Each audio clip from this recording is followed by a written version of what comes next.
حدیث مبارکہ میں بیان ہے، میں اور میرا ایک انصاری پڑوسی دونوں ہی طرف مدینہ کے ایک گاؤں بنی امیہ بن زید میں رہتے تھے، جو مدینہ کے پورب کی طرف بلند گاؤں میں سے ہے۔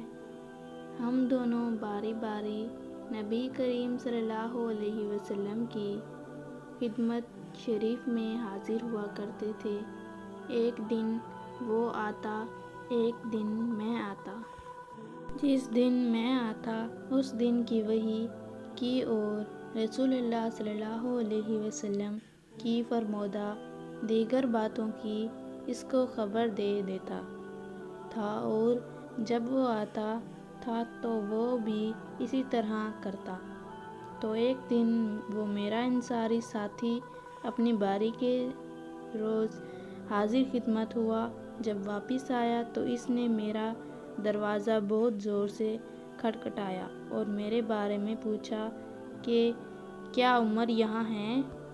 میں گھبرا کر اس کے پاس آیا۔ وہ کہنے لگا کہ ایک بڑا معاملہ پیش آ گیا ہے، یعنی رسول اللہ صلی اللہ علیہ وسلم نے اپنی بیویوں کو طلاق دے دی ہے۔ پھر میں اپنی بیٹی حفصہ کے پاس گیا، وہ رو رہی تھی۔ میں نے پوچھا، کیا تمہیں رسول اللہ صلی اللہ علیہ وسلم نے طلاق دے دی ہے؟ وہ کہنے لگی، میں نہیں جانتی۔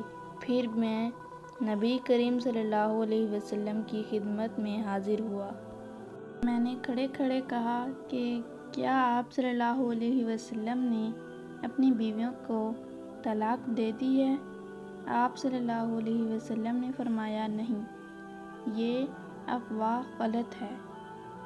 تب میں نے تعجب سے کہا، اللہ اکبر، اللہ بہت بڑا ہے۔ حدیث مبارکہ میں بیان ہے، ایک شخص حزم بن ابی کعب نے رسول اللہ صلی اللہ علیہ وسلم کی خدمت میں آ کر عرض کیا، یا رسول اللہ، فلاں شخص معاذ بن جبل لمبی نماز پڑھاتے ہیں، اس لیے میں جماعت کی نماز میں شریک نہیں ہو سکتا، کیونکہ میں دن بھر اونٹ چرانے کی وجہ سے رات کو تھک کر چکنا چور ہو جاتا ہوں اور طویل قرات سننے کی طاقت نہیں رکھتا۔ ابو مسعود راوی کہتے ہیں کہ اس دن سے زیادہ میں نے کبھی رسول اللہ صلی اللہ علیہ وسلم کو وعظ کے دوران اتنا غضبناک نہیں دیکھا۔ آپ صلی اللہ علیہ وسلم نے فرمایا، اے لوگو، تم ایسی شدت اختیار کر کے لوگوں کو دین سے نفرت دلاتے لگے ہو۔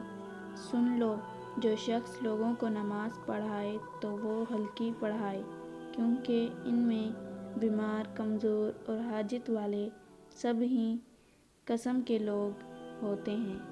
حدیث مبارکہ میں بیان ہے، ایک شخص امیر یا بلال نے رسول اللہ صلی اللہ علیہ وسلم سے پڑی ہوئی چیز کے بارے میں دریافت کیا۔ آپ صلی اللہ علیہ وسلم نے فرمایا، اس کی بندھن پہچان لے، یا فرمایا کہ اس کا برتن اور تھیلی پہچان لے، پھر 1 سال تک اس کی شناخت کا اعلان کراؤ، پھر اس کا مالک نہ ملے تو اس سے فائدہ اٹھاؤ، اور اگر اس کا مالک آ جائے تو اسے سونپ دو۔ اس نے پوچھا کہ اچھا، گم شدہ اونٹ کے بارے میں کیا حکم ہے؟ آپ کو اس قدر غصہ آ گیا کہ رخسار مبارک سرخ ہو گئے، یا راوی نے یہ کہا کہ آپ کا چہرہ سرخ ہو گیا۔ یہ سن کر آپ صلی اللہ علیہ وسلم نے فرمایا، تجھے اونٹ سے کیا واسطہ؟ اس کے ساتھ خود اس کی مشک ہے اور اس کے پاؤں کے سم ہیں۔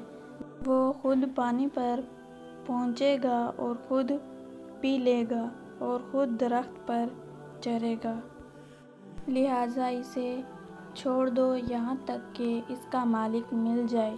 اس نے کہا کہ اچھا، گم شدہ بکری کے بارے میں کیا ارشاد ہے؟